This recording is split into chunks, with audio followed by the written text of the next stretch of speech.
Hi, my name is Henry Lowe, and I live here in Monterey Park, and I lived in the San Gabriel Valley for 15 years now. I am a school board member for the Garvey Elementary School District. I also work for the California State Legislature, and I've worked for the state now for 17 years. So I'm an only child, and I grew up in a immigrant family, and I probably came out when I was 19 years old. I first came out to myself, then to some friends in college, and certainly it's been an interesting journey from that initial point of coming out and to where I am today, as far as forming a identity as a gay Asian American male. And I think after college, I became involved in a LGBT gay Asian male organization called Captions, and it was there that I started to learn about the local gay Asian community here in the LA area, as well as make friends and also just understand the landscape of the LGBT community in general. And I decided to also run for office in 2003 for the school board, and it was an interesting moment for me because although I had been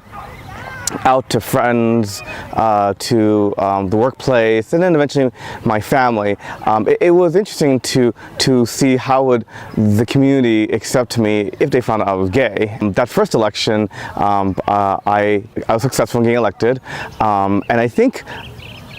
some people didn't realize I was gay until maybe after the election because they went to the Captions website, but oh well, by that point it was too late. So while I've been on the Board of Education at the Garvey School District, I've remained to be open about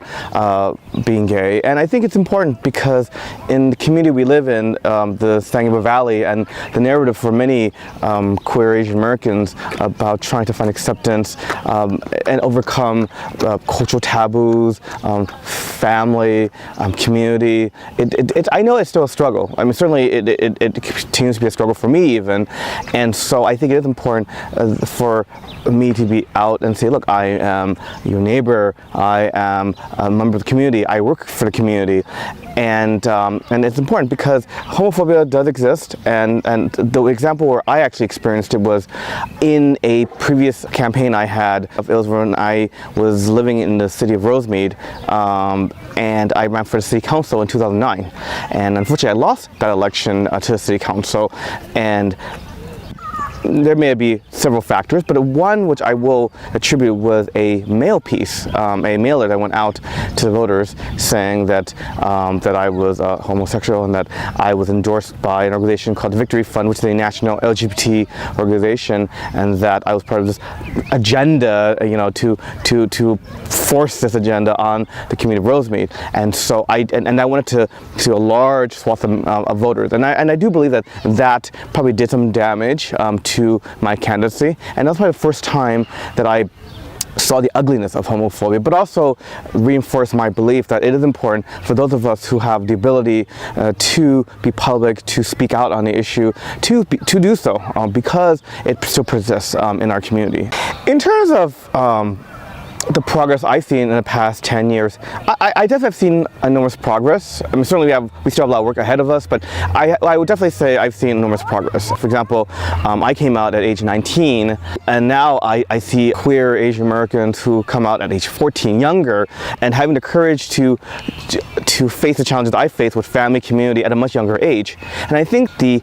frequency of seeing more queer Asians coming out at a younger age also shows to the evolution of the community, of society. As we all know, marriage equality is now the law of the land. And also, I think that there has been a cultural shift, a greater acceptance by communities, by families, for Asian Americans who come out as LGBTQI. Certainly locally, an example I can give is when Proposition 8 was on the ballot, there was a rally in the city of Alhambra where probably 10,000 people came out to support Prop 8. These were mostly on the grounds of it being contrary to, I guess, religious convictions. And then just last summer, after the Supreme Court rendered this decision to make marriage equality the law of the land, there was an attempt to organize a protest in the city of San Gabriel in opposition to that decision, and what was so amazing and gratifying to see was that on the other side you saw elected officials, community come out to organize a counter-protest, and the turnout for that counter-protest in support of marriage equality overwhelmed the other side. And I think that speaks volumes to where we were with Proposition 8 and years later to present day. And so I'm very hopeful. I'm very hopeful with victories we've had nationally in terms of policy, and also locally in the community with seeing greater cultural acceptance, and also greater courage by individuals to be true to themselves at a much younger age, and to be true to themselves to their community. And so I think there's still a lot of work ahead of us, a lot of work to educate, to inform, to change hearts and minds, and to really convey the message that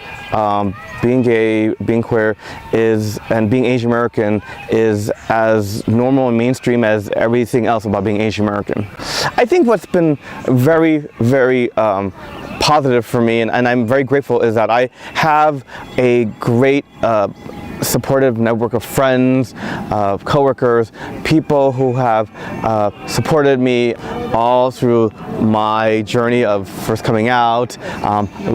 identifying as a gay Asian American male, and also through my professional career as well. And also I need to also give credit where credit is due to my family. I will be honest that when I first came out, it was very difficult for my parents to accept me, and it's been also a journey for them as well. And I think that they have accepted me as much as any immigrant Asian parents can, considering the cultural values that they bring with them. But I'm actually very proud of my parents, because I know that there are still many Asian American people who live in this community, my community, in the San Gabriel Valley, who still are terrified of the idea of coming out to their family, to their parents. And it's because there is that fear about, will they be shunned? Will they be ostracized? Will they be cut off? And I think that goes back to the work that needs to be done by the LGBT community, the gay Asian American community, and also the mainstream Asian American community, to dispel stereotypes, to dispel these taboos. I think, again, it is the work that remains to be done. Well, I think the future for San Gabriel Valley, I do see a lot of positives, and I just hope that we continue to build on the accomplishments that we've achieved, and that we continue to build on that. And perhaps one day, when we talk about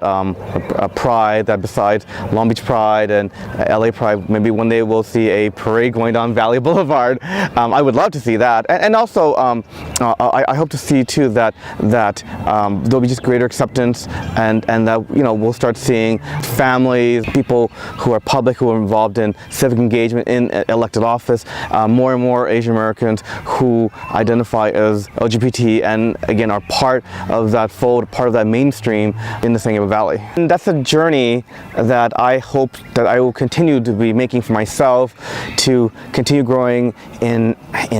learning more about myself, and also hopefully that as the community, the